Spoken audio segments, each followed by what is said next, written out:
নমস্কার, সকলকে স্বাগত জানাই আজকের আরো একটি নতুন এপিসোডে। আমি দীপ চ্যাটার্জি রয়েছি আপনাদের সঙ্গে। কথায় রয়েছে, বিপদে পড়লেই নাকি প্রকৃত মানুষ চেনা যায়, প্রকৃত বন্ধু চেনা যায়, এবং যখন স্রোতের বিপরীতে ভাসতে হয় তখনই মানুষের মধ্যে আসল শক্তি বোঝা যায় যে কার মধ্যে কতটা লড়াইয়ের শক্তি রয়েছে। তৃণমূল কংগ্রেসের যারা কর্মী সমর্থক আমার এই এপিসোড দেখেন, তারা এতদিন সায়নী ঘোষকে মমতা বন্দ্যোপাধ্যায়ের বিকল্প হিসাবে তুলে ধরছিলেন, ভাবছিলেন, এবং এটা ভাবাই স্বাভাবিক, কারণ সায়নী ঘোষ যেভাবে স্রোতের অনুকূলে থাকার সময় নিজেকে মমতা বন্দ্যোপাধ্যায়ের মতো রাঙিয়ে তুলেছিলেন, কার্যত তার মতো সাদা শাড়ি, সাদা হাওয়াই চটি পড়তে শুরু করেছিলেন, তাতে তৃণমূল কংগ্রেসের কর্মী সমর্থকরাও ধোকাতে পড়ে গিয়েছিলেন এবং সংশয়ে পড়ে গিয়েছিলেন। বুঝতে পারেননি যে সায়নী ঘোষ অনেকটা চায়না প্রোডাক্টের মতো, বেশি প্রতিকূলতার মধ্যে সেই প্রোডাক্ট বেশি দিন টিকতে পারে না। কিন্তু তৃণমূল কংগ্রেসের কর্মী সমর্থকদের কাছেই এমন একজন ব্যক্তিও উপস্থিত ছিলেন যাকে তৃণমূল কংগ্রেসের কর্মী সমর্থকরা খুব একটা চিনতে পারেননি, কিন্তু গতকাল তাকে দেখে বোঝা গেল এবং তার বক্তৃতা শুনে বোঝা গেল যে তিনি মমতা বন্দ্যোপাধ্যায়ের একনিষ্ঠ সৈনিক,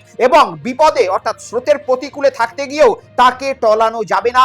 মমতা বন্দ্যোপাধ্যায়ের পুরনো দিনের যে বিরোধী দলনেত্রীর মেজাজ অনেকটা দেখা গেল তার মধ্যে। আমি কথা বলছি মহুয়া মিত্রের। গতকাল তৃণমূল কংগ্রেসের কার্য সমিতির বৈঠক ছিল এবং সেখান থেকে মহুয়া মিত্র, তৃণমূল কংগ্রেসের সাংসদ, মমতাপন্থী সাংসদ, বেরিয়ে এসে একেবারে ঋতব্রত বন্দ্যোপাধ্যায়দের গ্রুপ থেকে শুরু করে এই সায়নী ঘোষদের 20 বিদ্রোহী গ্রুপ, তাদেরকে সঠিক যুক্তির মাধ্যমে যেভাবে আক্রমণ করলেন, মহুয়া মিত্র আগামী দিনে তৃণমূল কংগ্রেসের নতুন মমতা বন্দ্যোপাধ্যায় হতে পারেন কিনা সেটা এখন তৃণমূল কংগ্রেসের কর্মী সমর্থকদের মধ্যেই গুঞ্জন রয়েছে।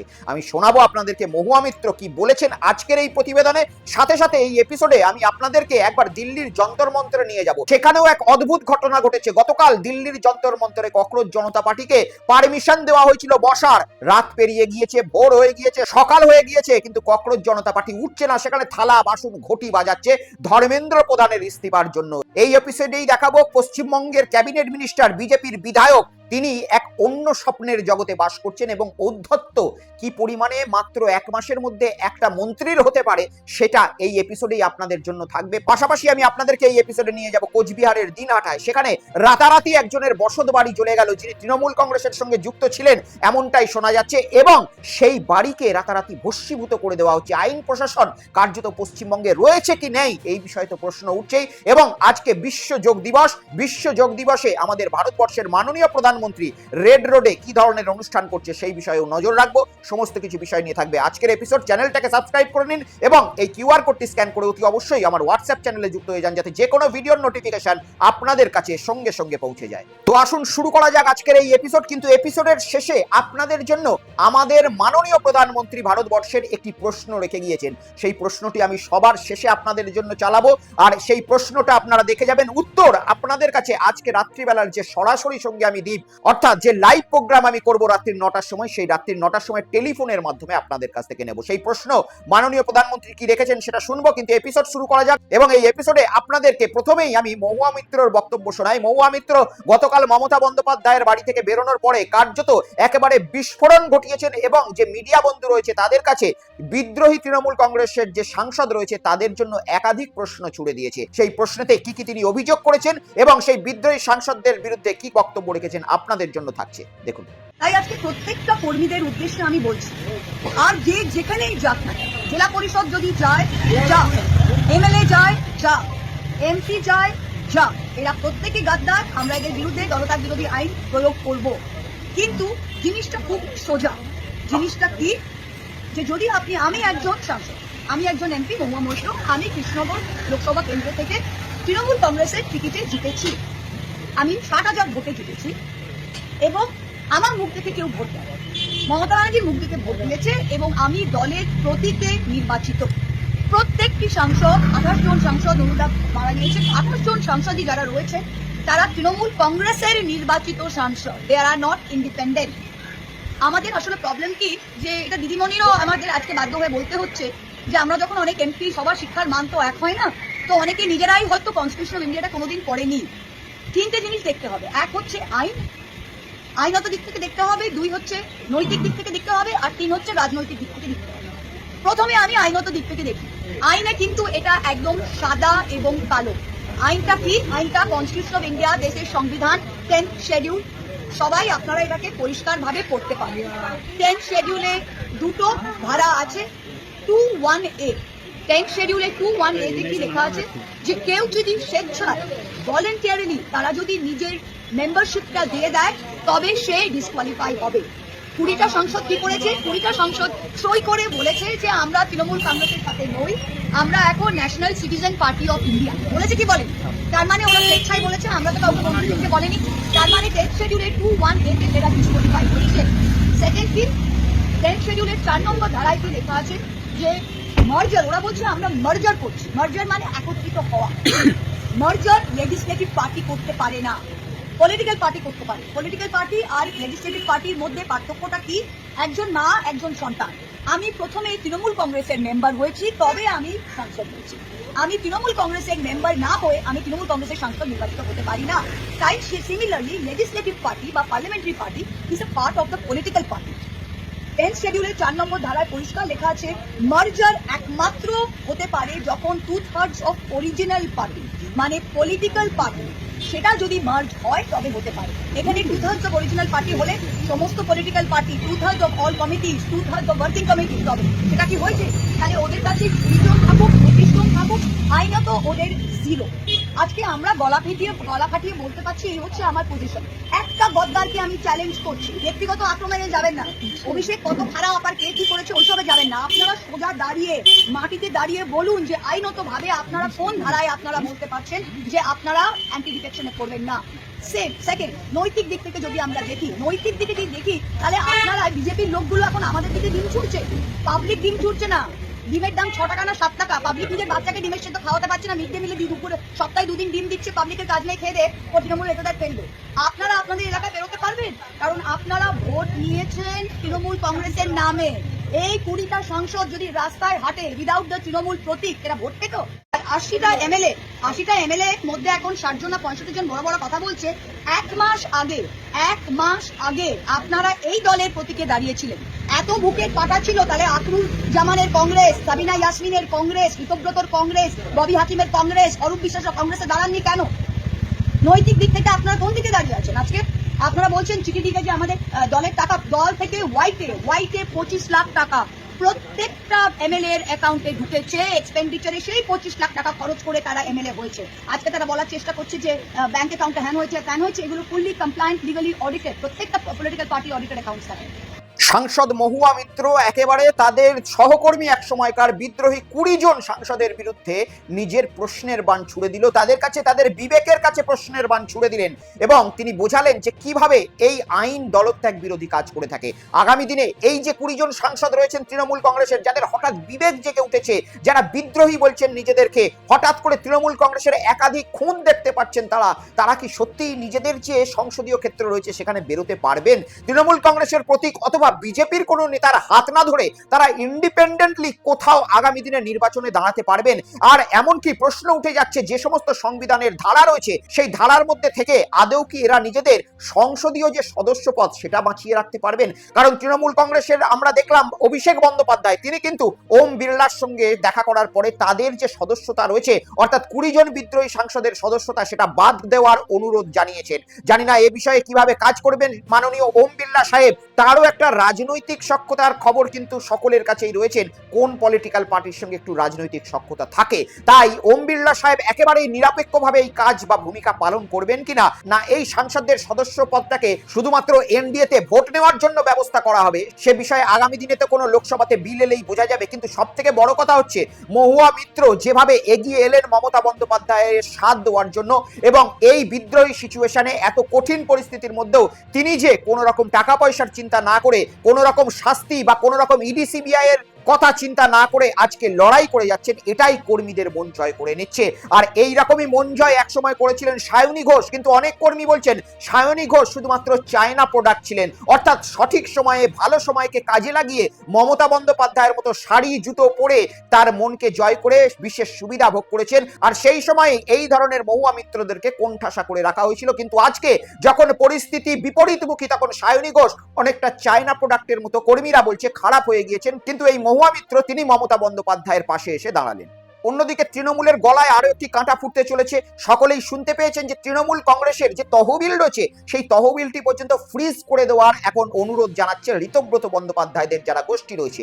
আমরা কিছুদিন আগেই দেখেছিলাম অরূপ বিশ্বাস, মাননীয় প্রাক্তন মুখ্যমন্ত্রী মমতা বন্দ্যোপাধ্যায়ের প্রিয় ভাই, যে ভাই সবসময় মমতা বন্দ্যোপাধ্যায়ের সঙ্গে লেজুড়ে খুঁটে বাঁধা থাকতেন, সেই ভাই অরূপ বিশ্বাস মমতা বন্দ্যোপাধ্যায়ের তৃণমূল কংগ্রেসের দলের যে তহবিল রয়েছে সেই তহবিলটা যে ব্যাংক অ্যাকাউন্টে রয়েছে সেখানে চিঠি দিয়ে সেটাকে ফ্রিজ করে দেওয়ার অনুরোধ জানিয়েছিলেন। তিনি কোষাধ্যক্ষ আইনত, তাই তার এই অধিকার রয়েছে। আর এই ব্যাংক অ্যাকাউন্ট ফ্রিজ করে দেওয়া হোক, এটা ঋতব্রত বন্দ্যোপাধ্যায় সমেত ওই ৬০-৬৫ জন বিদ্রোহী বিধায়ক তারাও কিন্তু দাবি জানাচ্ছে যাতে তৃণমূল কংগ্রেসের কোনো রকম কর্মসূচিকে একেবারে পঙ্গু করে দেওয়া যায়। এটাই হয়তো সম্ভবত তাদের মাথায় কোনো রকম ক্যালকুলেশন কাজ করছে। কিন্তু কুণাল ঘোষ তিনি এগিয়ে এলেন এবং নীতিপাঠ করালেন তাদেরকে। যে বিদ্রোহী বিধায়করা বলছে যে তৃণমূল কংগ্রেসের অ্যাকাউন্টে জালি টাকা রয়েছে, কালো টাকা রয়েছে, তাদেরকে বোঝালেন যে যদি এটা কালো টাকা হয়ে থাকে তাহলে এই টাকা ব্যবহার করেই কিন্তু তারা ইলেকশনে জয়লাভ করেছিলেন। দেখুন, যে বিধায়করা ওই চাটন ঋত এবং যে বিধায়ক এ বিষয়ে প্রশ্ন তুলেছেন, আমি শুধু তাদের বলি, আচ্ছা ঋত আগে স্পষ্টভাবে বলুক, যদি তৃণমূলের অ্যাকাউন্টে যে টাকা আছে সেটা যদি খারাপ টাকা হয়, ঋত এবং তার যারা স্বাক্ষরকারী বা তার যারা সঙ্গী তারা বলুন নির্বাচনের আগে দলের অ্যাকাউন্ট থেকে আপনার অ্যাকাউন্টে টাকা গেছে কি যায়নি। ২, দলের অ্যাকাউন্ট থেকে নির্বাচনী কাজে যদি চাটন ঋতর অ্যাকাউন্টে বা এই প্রতিবাদী এখন যারা সই করছে তাদের অ্যাকাউন্টে টাকা গিয়ে থাকে তাহলে সেই টাকার অ্যামাউন্ট কত।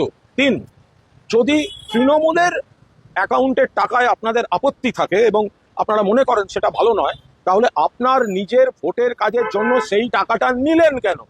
৪, যদি আপনারা মনে করেন যে ওই অ্যাকাউন্টের টাকাটা খারাপ, তাহলে সই করার আগে আপনারা ওই অ্যাকাউন্ট থেকে যদি টাকা নিয়ে থাকেন তাহলে সেই টাকাটা ওই অ্যাকাউন্টে ফেরত না দিয়ে আপনারা বিপ্লব করতে গেলেন কেন।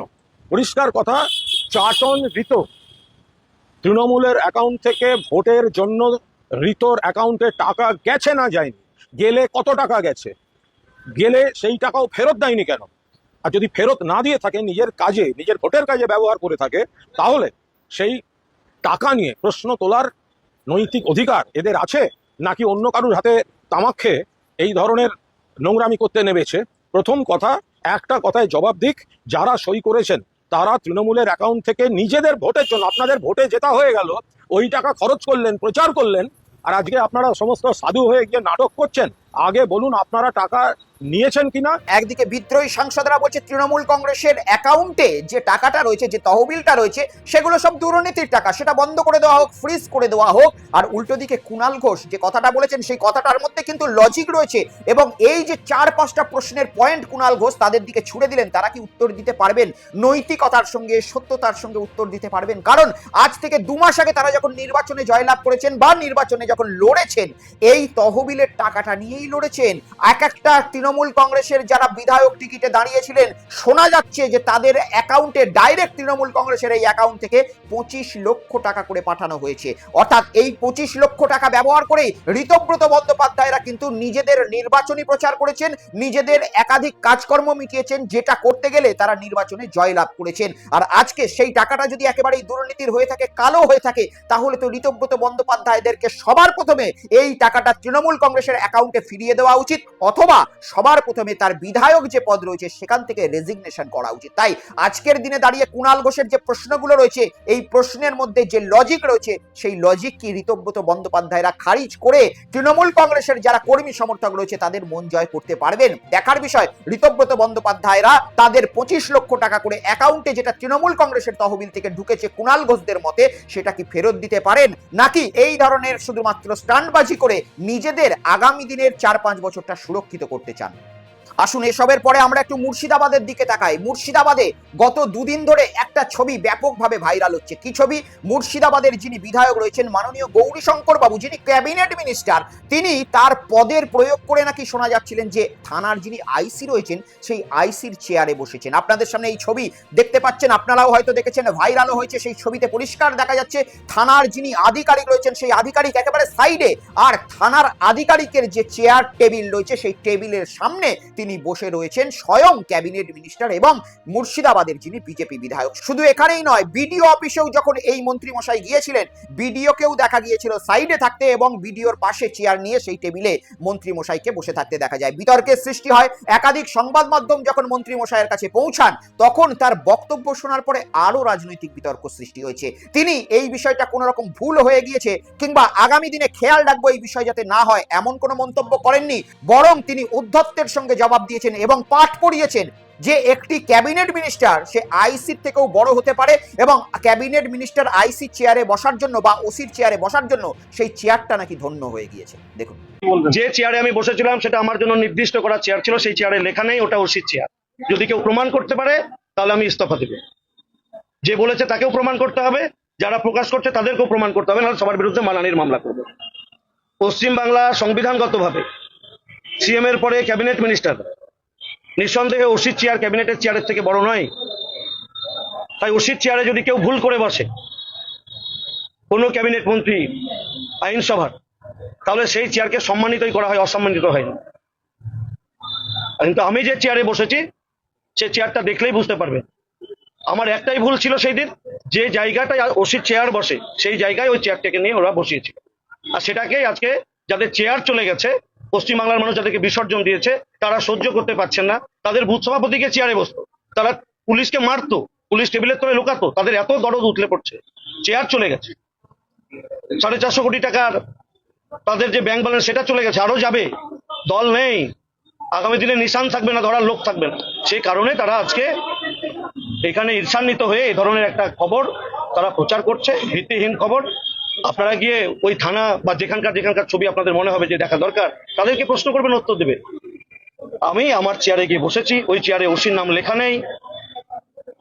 ওসির চেয়ারে ওসি বসেছেন, আমার চেয়ারে আমি বসেছি। আজ পর্যন্ত কোনোদিন রাজনৈতিক বিশ্লেষণের খবর করতে গিয়ে দেখিনি কোনো চেয়ারে কারোর নাম লেখা থাকে। মুখ্যমন্ত্রী, মাননীয় মুখ্যমন্ত্রী যিনি এই পশ্চিমবঙ্গে রয়েছেন, তার চেয়ারের পিছনেও কি নাম লেখা থাকে? তা বলে সেই চেয়ারের পেছনে কি গিয়ে রাজ্যপাল বসতে পারেন না? নির্দিষ্ট এক একটা মানুষের টেবিলের সামনে এক একটি চেয়ার থাকে। অবশ্যই এখানে ক্যাবিনেট মিনিস্টারের একটা সম্মান রয়েছে, কিন্তু থানার ভারপ্রাপ্ত আধিকারিক, সেই থানার সর্বোচ্চ বস, কখনোই একটি ক্যাবিনেট মিনিস্টার তার চেয়ারে বসতে পারেন না। যদিও তিনি বলছেন সেই চেয়ারটা তার নয়, থানার ওসির নয়, তার একটা ভুল হয়েছে যে তিনি ওই টেবিলের সামনে চলে এসেছেন। এরা এখানে তৃণমূল কংগ্রেসের লজিক তারা তুলে ধরলেন। তৃণমূল কংগ্রেসের যে সমস্ত নেতা কর্মী, বুথ সভাপতি এই ধরনের কাজ করে এসেছেন, তারা 100 বার অন্যায় করেছেন। আইনের আওতায় এনে তাদেরকে অবশ্যই শাস্তি দেওয়া দরকার যদি প্রমাণ থাকে। এবং এই সমস্ত ঘটনা দেখার পরে কেউ কখনোই সেই ধরনের তৃণমূল কংগ্রেসের বুথ সভাপতিদেরকে সমর্থন করেননি। তাই বাংলার মানুষ আজকে এই বিষয়টাকেও সমর্থন করবেন কিভাবে? তৃণমূল কংগ্রেস কি করেছে সেই জামানা ভুলে যেতে হবে। তৃণমূল কংগ্রেসের 15 বছরে যে সমস্ত দুর্নীতিগ্রস্ত নেতারা একাধিক নোংরা কাজ করে এসেছে, সেই কাজই যদি বিজেপির মন্ত্রী মশাইরা করেন, তাহলে সাধারণ মানুষ পরিবর্তন নিয়ে গর্ব করবেটা কিভাবে? এটা তো প্রশ্ন উঠবেই। আর এদিকে পশ্চিমবঙ্গে যখন এই সমস্ত কিছু চলছে, তখন পশ্চিমবঙ্গের বাইরে দিল্লিতে, ভারতবর্ষের রাজধানীতে এক অদ্ভুত দৃশ্যকাল থেকে চলছে। ভারতবর্ষের রাজধানীতে প্রথম 6ই জুন ককরোচ জনতা পার্টি আন্দোলনের শুরু করেছিল যন্তর মন্তর, কিন্তু সেই দিন সেই প্রোটেস্ট তারা 5টা পর্যন্ত চালিয়েই বন্ধ করে দিয়েছিল। এবং পরবর্তীকালে গোটা ভারতবর্ষের যে সমস্ত বড় বড় শহর রয়েছে, সেই শহরে তারা ছোট ছোট প্রোটেস্ট করে এসেছে এবং একত্রিতভাবে তারা মিলিত হওয়ার কথা বলেছিলেন 20শে জুন দিল্লির যন্তর মন্তরে। পুলিশ পারমিশন দিয়েছিল। দিল্লি পুলিশের পারমিশনে গতকাল সকাল থেকে দিল্লির যন্তর মন্তরে ককরোচ জনতা পার্টির ফাউন্ডার অভিজিৎ দীপকে থেকে শুরু করে সকল যুব সমাজের মানুষ সেখানে আন্দোলনে বসে। কিন্তু হঠাৎ করে চিত্রটা পাল্টে যায়। দিল্লি পুলিশ তাদেরকে 5টা পর্যন্ত সময় দিয়েছিল, কিন্তু তারা হঠাৎ করে সেখান থেকে ঘোষণা করে দেয় যে যতক্ষণ না ভারতবর্ষের এডুকেশন মিনিস্টার ধর্মেন্দ্র প্রধান রিজিগনেশন দেবেন, ততক্ষণ পর্যন্ত তাদের আন্দোলন চলবে। তাতে দিল্লি পুলিশ তাদেরকে লাঠিপেটা করুক কিংবা তাদেরকে অ্যারেস্ট করুক, তাদের আন্দোলন থামবে না। আর এরপরেই খেলাটা ঘুরে যায়। দিল্লি পুলিশের বিপুল ফৌজ এই মুহূর্তে একেবারে রাজধানীর যন্তর মন্তরে ডিপ্লয় রয়েছে। আর সেখানে সারা রাত ধরে ককরোচ জনতা পার্টির যারা লোকজন রয়েছে, তারা হাতা, কুন্তি, থালা, বাসন, ঘটি বাজিয়ে গেল এবং এখনো পর্যন্ত তারা যন্তর মন্তর থেকে উঠতে নারাজ। দেখুন।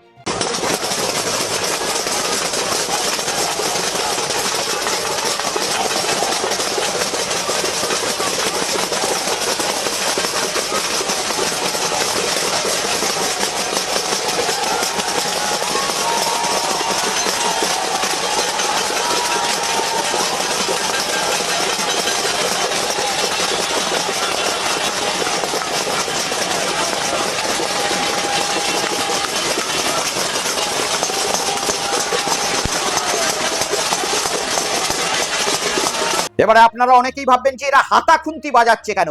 আপনাদের মনে থাকবে করোনার পিরিয়ডের সময় আমাদের দেশের মাননীয় প্রধানমন্ত্রী বলেছিলেন করোনাকে তাড়াতে গেলে হাতা খুন্তি বাজাতে হবে। আমরা সকলেই বাড়ির ছাদে সেই সময় নির্বোধের মতো হাতা খুন্তি বাজিয়েছিলাম, কিন্তু সেই হাতা খুন্তি বাজানোর পরে করোনার যে মৃত্যু হার সেটা আরো বেড়ে গিয়েছিল।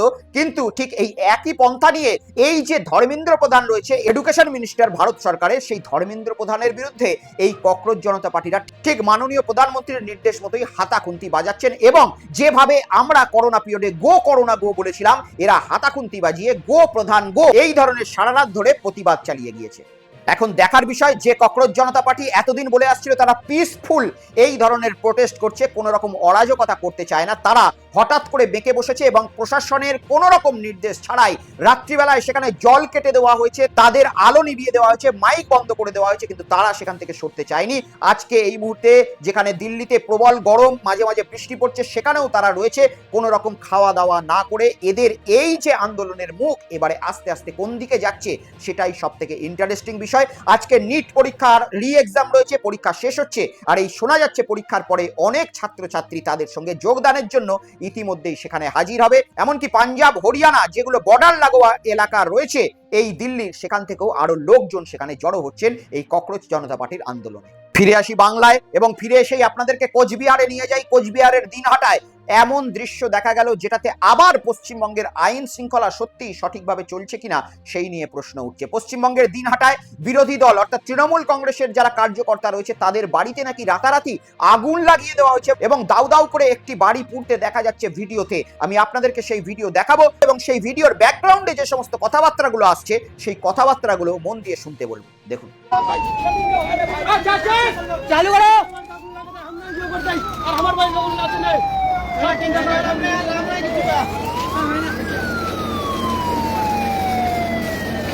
তাণ্ডব এখন আমরা চালাবো।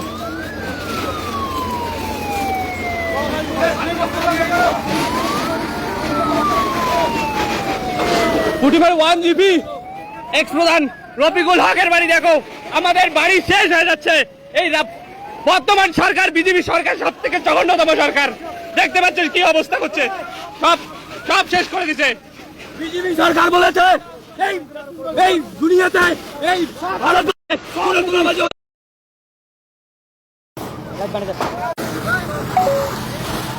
দেখুন কি অবস্থা, আমাদের বাড়ি পুরো শেষ।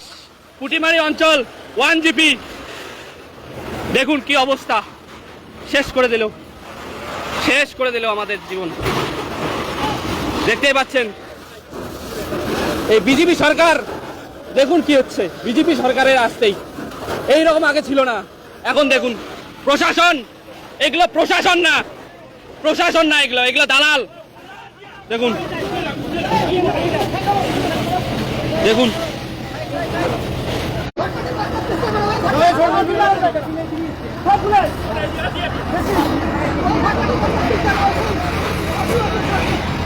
দেখতেই পাচ্ছেন। এটা কাম্য নয়। যে অন্যায় করেছে তার জন্য সংবিধান রয়েছে, পুলিশ রয়েছে এবং পুলিশ মারফত তাকে আদালতে পেশ করার মাধ্যমে শাস্তি দেওয়ার ব্যবস্থা রয়েছে। কিন্তু যার যাকে পছন্দ হচ্ছে না সেই তাকে ডিম ছুটছে অথবা কোনো রকম আক্রমণ করছে। এমনকি বসত বাড়ি, যে বসত বাড়িতে বাচ্চা থাকতে পারে, স্ত্রী থাকতে পারে, বৃদ্ধ মা বাবা থাকতে পারে, সেই বসত বাড়ি দাউ দাউ করে জ্বালিয়ে দেওয়া হচ্ছে। আইন প্রশাসনের শক্ত কঠোর পদক্ষেপ আগামী দিনে কি শুধুমাত্র তৃণমূল কংগ্রেসের যারা কর্মী সমর্থক রয়েছে তাদের দিকেই বর্তাবে, নাকি এই ধরনের অরাজকতা যারা করছে তাদের জন্য দৃষ্টান্তমূলক শাস্তি হবে? এই বিষয়টা আমরা কিন্তু শুনেছিলাম শ্রমিক ভট্টাচার্যের মুখ থেকে, যে তিনি বলেছিলেন যে আইনের শাসন হবে এবং রং দেখে কাজ হবে না। কিন্তু আজকের দিনে আইনের শাসনের কোনো উদাহরণ আমরা আপনাদের সামনে চালাতে পারছি না, কিন্তু উল্টো দিকে বারবার এই ধরনের আইন শৃঙ্খলার অবনতির ছবি ভেসে আসছে। তাই বারবার এই প্রশাসনের কাছে অনুরোধ করব যে মানুষকে ভীত সন্ত্রস্ত হওয়া থেকে রক্ষা করুন এবং এই ধরনের যে কর্মকাণ্ড চলছে এগুলোকে যাতে প্রতিরোধ করা যায় শক্ত হাতে মোকাবেলা করুন। আসুন এই এপিসোডের একেবারে শেষ ভাগের দিকে চলে এসেছি এবং আপনারা আপনাদের স্ক্রিনে দেখতে পাচ্ছেন যে আজকে ইন্টারন্যাশনাল যোগা ডে ছিল এবং এটার জন্য মাননীয় প্রধানমন্ত্রী শ্রী নরেন্দ্র মোদী আমাদের পশ্চিমবঙ্গে উপস্থিত হয়েছেন। গতকাল তিনি একটি অনুষ্ঠানে অংশগ্রহণ করেছিলেন এবং আজ ভোরবেলা থেকেই তিনি যোগা দিবস পালন করছে। আপনাদের স্ক্রিনে দেখতে পাচ্ছেন যে প্রধানমন্ত্রী সেই যোগা দিবসের পালনের ছবি।